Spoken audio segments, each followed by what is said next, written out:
Veux-tu braver et la mort et l'enfer? La force est en Christ, la force est en Christ. Retour aux fondamentaux de la foi en Jésus-Christ de Nazareth. Jésus d'un mot fait tomber tous les fers. La force est dans le sang de Christ. Je suis fort. Retour aux fondamentaux de la foi en Jésus-Christ de Nazareth, une émission d'enseignement présentée par le pasteur Ketchon Joseph. Oui, plus que vainqueur par le sang. Retour aux fondamentaux de la foi en Jésus-Christ de Nazareth, c'est tous les mercredis de 10h45 à 11h15 sur Radio Évangélique Maranatha. Veux-tu du ciel t'approcher chaque Bonne écoute à vous. jour? La force est en Christ, la force est en Christ. Alors, bonjour, chères auditrices et auditeurs de Radio Maranatha. Jésus revient. Je suis Joseph Ketchon, prédicateur ancien de la parole de Dieu. Ce jour encore, nous sommes à la deuxième émission. Nous avons déjà commencé et je vous ai annoncé les grands axes de l'intervention que nous ferons les mercredis de 10h45 à 11h15. Et nous avons dit, l'émission, c'est un retour aux fondamentaux de la foi en Christ Jésus. C'est le thème principal que nous sommes en train d'examiner avec vous. Et l'autre jour, nous avons indiqué les grands axes. Nous allons poursuivre notre série. Et le premier thème que nous avons annoncé l'autre fois, donc, c'était l'évangile de Jésus-Christ. La question fondamentale était de savoir quel est l'évangile qu'il fallait prêcher, quel est l'évangile qu'il faut croire pour être sauvé. Puisque c'est par l'évangile, la bonne nouvelle que Christ nous a apportée, c'est cette bonne nouvelle qui nous donne le salut en Christ. Et aujourd'hui, nous allons poursuivre. Et en 5 points, je vais aborder des questions importantes concernant cet évangile. Le texte principal que j'ai choisi ce jour, donc, c'est dans Matthieu 16. Le Seigneur Jésus-Christ de Nazareth, pendant son ministère terrestre, a posé la question fondamentale à laquelle tout homme doit répondre. Et cette question qu'il avait posée, elle est celle-ci. Que servirait-il à un homme de gagner tout le monde s'il perdait son âme? Ou que donnerait un homme en échange de son âme? Cette question est essentielle, car les fils des hommes, s'étant retrouvés sur cette planète, vont et viennent, se posent beaucoup de questions, en oubliant la question principale, c'est-à-dire la priorité, qui est celle qui a stimulé notre Seigneur Jésus à venir dans ce monde. Que servirait-il à l'homme de gagner tout le monde s'il perdait son âme? Et que donnerait un homme en échange de son âme? Si nous considérons le contexte immédiat de cette question dans Matthieu 16, versets 26-27, qui a été aussi repris par Marc 8, 36-37, nous voyons là un événement important, c'est-à-dire que Pierre venait de recevoir la grande révélation, et cette révélation qu'il a reçue du Père, qu'il a confessée par la foi. Parce que le Seigneur Jésus, à cette occasion, posait aussi une autre question. Que dites-vous que je suis? Qu'est-ce que les gens disent que je suis? C'était la question qu'il avait posée après avoir accompagné, marché, œuvré pour un certain nombre de temps. Il a posé cette question. Que dites-vous que je suis? Que disent les hommes que je suis? La Bible nous dit ici que, dans le verset 14, les uns dirent que tu es Jean-Baptiste, les autres Élie, les autres Jérémie, ou l'un des prophètes. Et Seigneur Jésus dit, et vous, leur dit-il, que dites-vous que je suis? Simon-Pierre répondit, tu es le Christ, le Fils du Dieu vivant. Jésus, reprenant la parole, lui dit, tu es heureux, Simon, fils de Jonas, car ce ne sont pas la chair ni le sang qui t'ont révélé cela, mais c'est mon Père qui est dans les cieux. Et moi, je te dis que tu es Pierre, que sur cette pierre, je bâtirai mon église, et que les portes du séjour des morts ne prévaudront point contre elle. C'était ça, la grande révélation que Pierre a confessée. C'est-à-dire que Jésus, ayant marché avec ses disciples, ayant fait des œuvres, ayant enseigné pendant un certain temps, voulait s'assurer que les gens ont reçu la révélation de qui il est. Et quand Pierre a dit « Tu es le Christ, le Fils du Dieu vivant », le Seigneur Jésus devait lui dire que ce ne sont ni la chair et le sang. Ce n'est pas par ses forces, sa connaissance, sa sagesse qu'il a reçu cette révélation, mais il l'a reçue du Père. Le Seigneur Jésus devait lui dire « Tu es Pierre, ton nom est Pierre ». Mais sur cette confession, c'est-à-dire sur le fondement de ce que tu viens de confesser, c'est-à-dire de la révélation que tu as reçue, tu es le Christ, le Fils de Dieu vivant, c'est sur ce fondement que je bâtirai mon église, mon ecclésia. Et les portes du séjour des morts ne prévaudront point contre elle, anticipant ainsi la vie éternelle qu'il allait donner à tous ceux-là qui seront appelés hors de ce monde et feront partie de cette ecclésia. Et cette révélation est essentielle parce que tu es Christ, le Fils de Dieu. Le mot Christ veut dire loin, le Messie, c'est-à-dire que Pierre, étant juif, comprenait bien, puisque dans Deutéronome 18, 15, Moïse a déjà prophétisé que Dieu lui-même va susciter un prophète pour le peuple d'Israël. Ce Messie, il viendra. Et tous ceux qui ne l'auront pas écouté, ceux-là vont périr. Et cette prophétie a été reprise par l'apôtre Pierre lui-même après la Pentecôte. Dans Actes 3, 22, il a rappelé, Moïse a dit, le Seigneur votre Dieu vous suscitera d'entre vos frères un prophète comme moi. Vous l'écouterez dans tout ce qu'il vous dira. Et quiconque n'écoutera pas ce prophète sera exterminé du milieu de vous, du peuple. Et tous les prophètes qui ont pro-succession parlé depuis Samuel ont aussi annoncé ces jours-là. Et vous êtes les fils des promesses et de l'alliance que Dieu a traité avec nos pères en disant à Abraham, toutes les familles de la terre seront bénies en ta prospérité. En fait, recevoir et discerner que Jésus de Nazareth était le Christ, était le Messie, celui que Dieu va envoyer pour sauver son peuple, était le point central dont nous avons parlé l'autre fois. Il ajoute le Fils du Dieu vivant, puisque le Fils du Dieu vivant, c'est le Dieu incarné, le Dieu incarné devenant ainsi le Fils du Dieu vivant, c'est lui qui est le Christ qui va sauver l'humanité et qui va être le Seigneur que toute l'humanité doit accepter avant d'obtenir ce salut dont nous avons parlé. Et aussitôt après, le Seigneur a commencé à révéler ce qui concerne le Christ. Qu'est-ce que le Christ? Quelle est la mission, sa mission, la mission qu'il avait? Il s'agit de la souffrance, de la mort. Et nous pouvons lire toujours dans ce texte principal dont nous avons parlé, Matthieu 16, verset 21. Dès lors, Jésus commença à faire connaître à ses disciples qu'il fallait qu'il allât à Jérusalem, qu'il souffrit beaucoup de la part des anciens, des principaux sacrificateurs et des scribes, qu'il fut mis à mort et qu'il ressuscita le troisième jour. Pierre, l'ayant pris à part, se mit à le reprendre et a dit, à Dieu ne plaise, Seigneur, cela ne t'arrivera pas. Ayant reçu cette révélation que Jésus était le Christ, le Fils du Dieu vivant, et qui a émerveillé le Seigneur, et qui constitue le fondement de l'ecclésia du Seigneur, et qui résume en quelque sorte la mission pour laquelle le Seigneur Jésus est venu dans ce monde. Aussitôt après que le Seigneur a commencé à lui révéler ce que ça veut dire, c'est-à-dire cette révélation qu'il vient de confesser par la foi, à savoir, Christ devait souffrir, mourir, enseveli, et le troisième jour va ressusciter. Comme on peut s'y attendre, l'ennemi de la race humaine, Satan, s'est levé aussitôt pour s'opposer à cette grande révélation, cette mission principale pour laquelle le Seigneur Jésus est venu dans ce monde.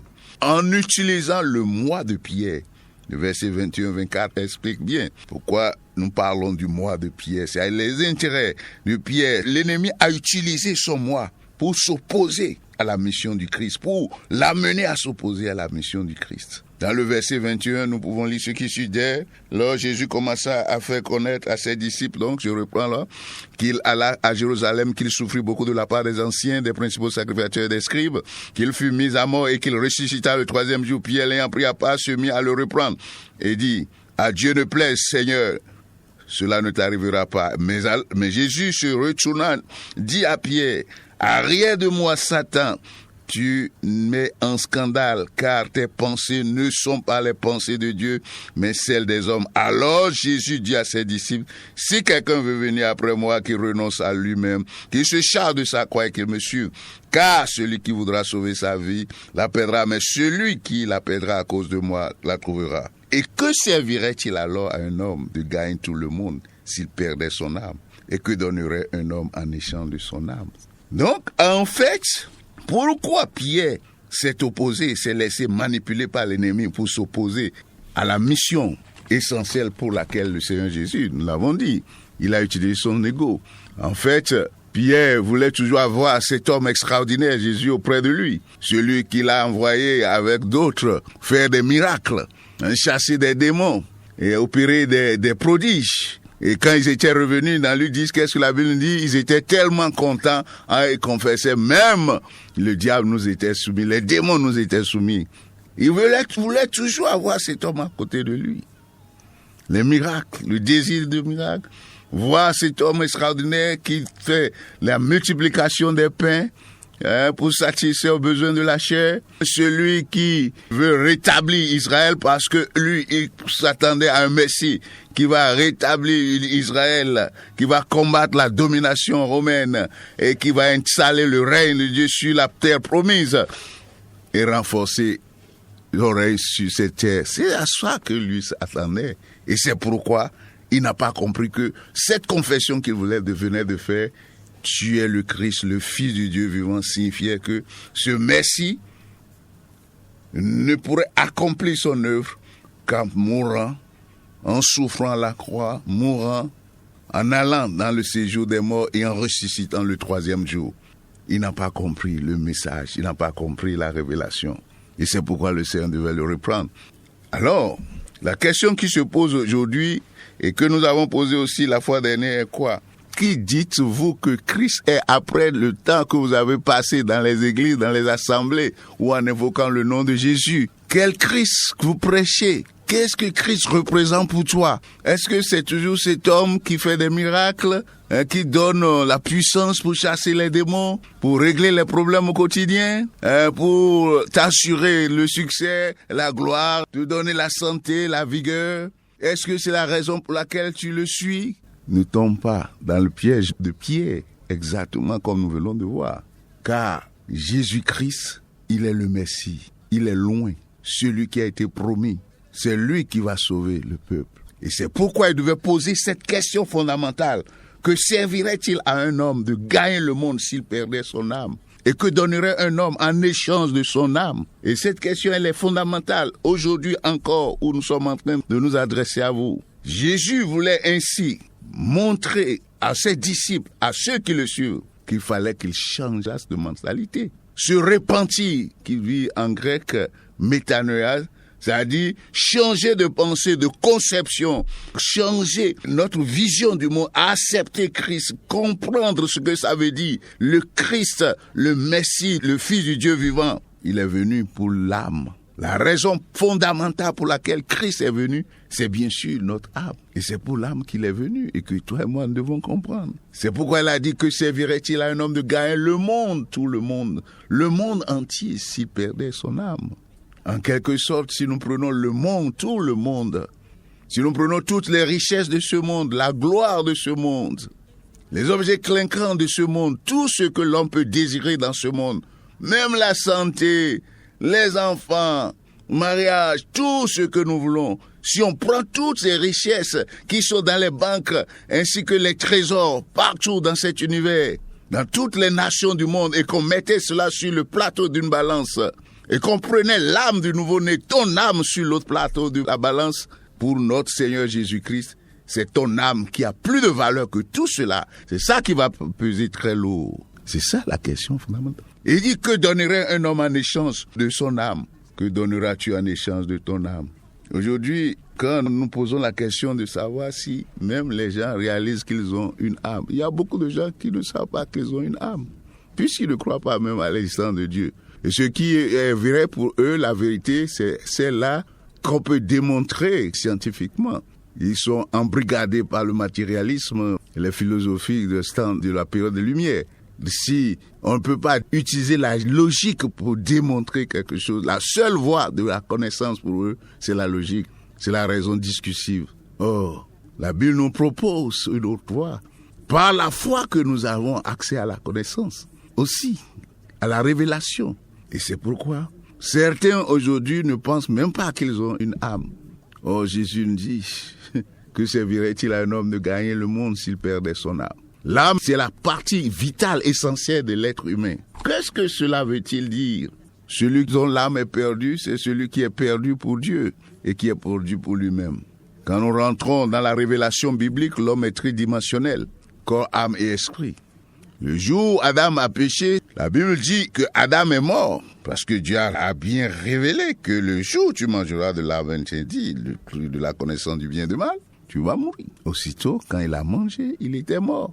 Et nous comprenons aujourd'hui que il était mort spirituellement, son esprit est mort, ce que Romain appelle privé de la gloire de Dieu, la gloire de Dieu l'ayant quitté, son esprit était mort. Et c'est 930 ans après que le corps est mort, le mot mort étymologiquement veut dire séparation, le jour l'a mangé, son esprit a été séparé de l'esprit de Dieu. Il était mort spirituellement et c'est ce que Jésus nous dira dans Luc 9, 60. Laisse les morts enterrer les morts spirituels enterrer les morts physiques. 930 ans après, Adam a connu ce que nous appelons la mort physique, qui fait le plus peur aux hommes. En fait, la séparation de l'âme du corps. C'est ça que nous appelons la mort physique. Quand ce qui en toi bouge, ce qui en moi parle, ce qui en toi fait des actions, se détache de l'enveloppe va s'affaisser. Mais quand l'âme quitte le corps, l'âme va où? C'est ça la question. Et c'est pourquoi Jésus dit que servirait-il à un homme de gagner le monde s'il perdait son âme? Nous avons la mort spirituelle qui a frappé l'homme, suivie plus tard dans le cycle infernal de la mort physique, qui est la deuxième forme de mort et qui va s'achever, en tout cas, dans la troisième forme que nous appelons la mort de l'âme. Quand l'âme est séparée du corps, l'âme va où? Quand l'âme est séparée éternellement de la présence de Dieu, l'âme est perdue, l'âme est morte. Et c'est ça la grande question que le Seigneur Jésus nous posait. Que servirait-il à un homme? Et c'est pour régler cette question fondamentale que Christ est venu dans ce monde. C'est pour sauver nos âmes que Christ est venu dans ce monde. C'est pourquoi prêcher l'évangile est nécessaire. Parce que l'évangile, c'est la puissance de Dieu pour le salut de l'âme. C'est ce que l'apôtre Paul nous révélera encore. Il insistera sur ça. Dans Romains 1, 16, 17, dit « Je n'ai point honte de l'évangile, car c'est la puissance de Dieu pour le salut de quiconque croit. » Du juif mais du grec, car c'est en lui qu'est révélée la justice de Dieu par la foi et pour la foi. Dans la première épître qu'il a adressée aux Corinthiens, il va dire la prédication de la croix, c'est-à-dire la parole de la foi, c'est-à-dire l'évangile, la prédication de l'évangile est une puissance, une folie pour ceux qui se perdent. Mais pour nous qui sommes sauvés, cette prédication de la croix est une puissance de Dieu. Alléluia. C'est pourquoi il n'y a de salut en aucun autre. Acte 4, 12 insistera sur ça. Car il n'y a sous le ciel aucun autre nom qui a été donné parmi les hommes par lequel nous devons être sauvés. C'est le nom de notre Seigneur Jésus-Christ. C'est lui qui est le Christ, le Fils de Dieu vivant. C'est lui et c'est le fondement sur lequel est bâti l'Ecclésia. C'est ce fondement qui sauve. Et c'est pourquoi il a rappelé plus tard à Pierre ce que c'est que être le Christ, le Fils de Dieu vivant. Il fallait que le Christ aille à Jérusalem, qu'il souffrit et qu'il meure de la main des impies et qu'il soit enseveli et que le troisième jour qu'il ressuscite. C'est ça l'évangile. Et c'est ça qu'il faut croire. Si Jésus c'est toujours l'homme miraculeux, l'homme qui est un grand docteur pour toi, ou bien celui qui guérit les malades, celui qui satisfait aux recherches aux besoins de l'homme, les besoins égoïstes du moi surdimensionné, tu n'as pas encore le salut de ton âme. Et c'est ça, c'est pourquoi nous sommes là, pour insister sur ça. Dans la première épître aux Corinthiens, l'apôtre Paul dénonce le comportement des deux grands groupes de son époque. Il va nous dire, dans la première épître de Paul aux Corinthiens, chapitre 1, le verset 22, il a dénoncé. Il dit ceci. Il dit, mais les Juifs demandent des miracles. Est-ce que c'est des miracles que tu recherches aujourd'hui en allant à l'église, mais tu cherches le Christ, le Fils du Dieu vivant qui sauve? Il dit, les Grecs cherchent la sagesse jusqu'à ce jour. Il y en a qui sont toujours à la recherche de la sagesse ésotérique, de la connaissance ésotérique. C'est-à-dire la connaissance du bien et du mal. Au lieu d'aller vers l'arbre de vie. L'arbre de vie, c'est Jésus-Christ. Les Juifs demandent des miracles. Les Grecs cherchent la sagesse. Mais nous prêchons Christ crucifié. Scandale pour les Juifs et folie pour les païens. Mais puissance de Dieu, sagesse de Dieu pour ceux qui sont appelés, tant Juifs que Grecs. C'est ça, Jésus-Christ de Nazareth. C'est lui qui sauve. C'est lui que vous devez chercher, que nous devons chercher. Je ne vais pas à l'église pour chercher autre chose que d'aller rencontrer Christ. En recevoir la révélation comme Pierre en a reçu. Cette révélation fondamentale pour le salut de quiconque vient à lui. Que dites-vous que je suis? Que dites-vous que je suis? La même question est posée aujourd'hui. Quelle révélation tu as de Christ?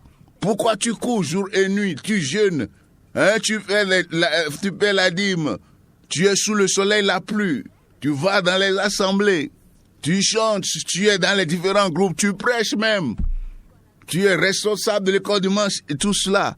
Que dis-tu que Jésus est? C'est ça la question. Que le Seigneur nous vienne en aide et que le Seigneur nous sauve. Et ça, c'est le message que j'ai en deuxième lieu, parce que nous ne saurons jamais finir d'insister sur l'évangile de Jésus-Christ. Et comme vous venez de l'entendre, c'est là la source de la puissance. C'est la source de la puissance. L'évangile de Jésus-Christ. Il y en a qui recherchent la puissance. La puissance que nous voulons le dire, c'est dans cet évangile. Christ est mort pour nos péchés selon les Écritures. Enseveli le 3e jour, il est ressuscité. Quiconque croit en Christ reçoit le pouvoir de devenir enfant de Dieu. Jean 1,12. Quels sont les noms du sang, ni de la chair, ni de la volonté de l'homme, mais de la volonté de Dieu. C'est Jésus-Christ. C'est dans cet évangile qu'il y a la vie. C'est dans cet évangile que l'âme est sauvée. Et c'est pour ça que Christ est allé à la croix de Calvaire. Il a versé son sang pour le salut de nos âmes. Gloire soit rendue à son Saint-Nom. Chers auditeurs et auditrices, n'oubliez jamais l'essentiel. Toujours Paul, que nous aimons citer ici, comme l'avons rappelé l'autre fois, il a beaucoup insisté sur l'évangile.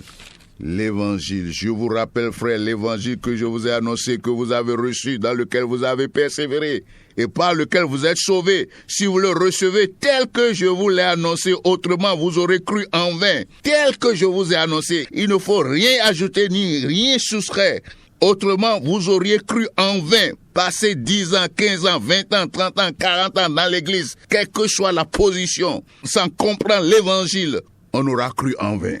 Il dit, je vous ai enseigné avant tout, c'est-à-dire prioritairement, comme je vous l'ai reçu aussi, que Christ est mort pour nos péchés selon les Écritures, qu'il a été enseveli et qu'il est ressuscité le 3e jour selon les Écritures, et qu'il est apparu à Céphas, puis aux 12. Ensuite, il est apparu à plus de 500 autres frères à la fois, dont la plupart sont encore vivants et dont quelques-uns sont morts. C'est ça, c'est l'évangile qu'il faut croire. Jésus guérit, Jésus protège, ça ne suffit pas. Jésus a posé la question fondamentale que tout être en venant sur cette terre doit se poser et régler cette équation. Que servirait-il à l'homme de gagner tout le monde s'il perdait son âme, et que donnerait un homme en échange de son âme? Dans la Bible, nous avons des tentatives, il y a des réponses. Il y a d'autres passages qui permettent de répondre, de se pencher sur cette question essentielle. Si je prends par exemple le psaume 49, il y a eu des questions de ce genre qui ont été évoquées. Je vais lire rapidement quelques extraits de ce psaume pour que le Saint-Esprit l'utilise pour vous ouvrir l'entendement et vous donner la révélation. Car l'homme n'est pas venu sur cette terre naître, bébé, grandir, enfant, et après aller à l'école, bien apprendre un métier, et puis, oui, ou bien construire des maisons, se marier, avoir des enfants, grandir et après mourir. Non, c'est pas le but. Si ce n'est que le but pour lequel l'homme est venu dans ce monde, c'est grave. Dieu, le Créateur, celui qui nous a envoyés dans ce monde, a un but, une raison plus élevée que ça pour chacun de nous. Et c'est en Christ, c'est-à-dire loin, le Messie, celui que Dieu a oint. Et tous les prophètes rendent le témoignage que quiconque croit en son nom reçoit le pardon des péchés, est sauvé. Et c'est Jésus-Christ de Nazareth. Donc, dans le psaume 49, voici ce que je lis.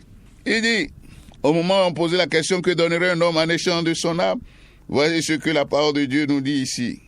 Pourquoi craindrai-je au jour du mal lorsqu'il l'iniquité de mes adversaires? Dans le verset 16, il dit, ils ont confiance en leurs biens et se glorifient de leur grande richesse. Ils ne peuvent se racheter l'un l'autre. Verset 8, ni donner à Dieu le prix de rachat. Le rachat de leur âme est cher et n'aura jamais lieu. Ils ne vivront pas toujours et ils n'éviteront pas la vue de la fosse, car ils la verront. Les sages meurent, l'insensé, le stupide périssent également. Ils laissent à d'autres leurs biens. Ils s'imaginent que leurs maisons seront éternelles, que leurs demeures subsisteront d'âge en âge, eux dont les noms sont honorés sur la terre. Mais l'homme qui est en honneur n'a point de durée. Il est semblable aux bêtes que l'on égorge. Telle est leur voie, leur folie. et ceux qui les suivent se plaisent à leur discours. Regardez ce réquisitoire. La Bible dit, le Seigneur dit, le prix, le rachat de leur âme est cher. C'est pourquoi Christ est venu dans ce monde. Parce que il y a le grand législateur de ce monde, le Dieu de l'univers, qui est le seul législateur de ce monde. Dans sa loi a dit quelque chose de très intéressant. Puisque Adam, le premier, a transmis le péché à toute sa postérité, à sa descendance, il écrit que le salaire du péché, c'est la mort. C'est ça, la loi dit. Le salaire du péché, c'est la mort. Et l'âme qui pêche doit mourir. Alors, qui pourra sauver ces âmes alors? La même loi dit, sans effusion du sang, il n'y a point de pardon de péché. Alors, quel sang va être versé? Quelle âme va être livrée? Non pas le sang péché, rempli de péché. C'est pourquoi Jésus-Christ est venu dans ce monde. Tenté à tous égards, il n'a pas commis de péché.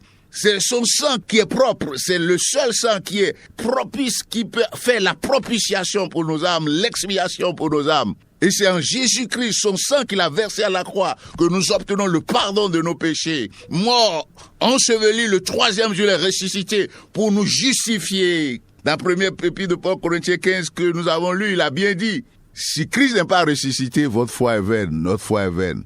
Pourquoi il devait ressusciter le 3e jour? Car le juste ne peut pas être retenu par les liens de la mort.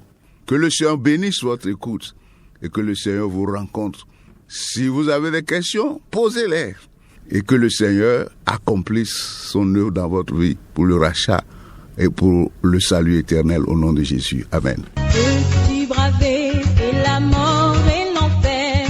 La force est en Christ, la force est en Christ. C'était l'émission Retour aux fondamentaux de la foi en Jésus-Christ de Nazareth. Jésus d'un mot fait tomber tous les fers. La force est dans le sang de Christ. Je suis fort.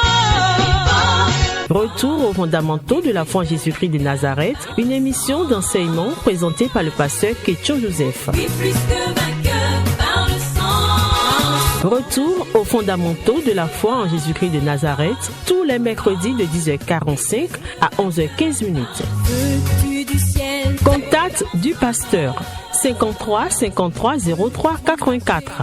53 53 03 84. Que Dieu bénisse votre écoute. La force est en Christ, la force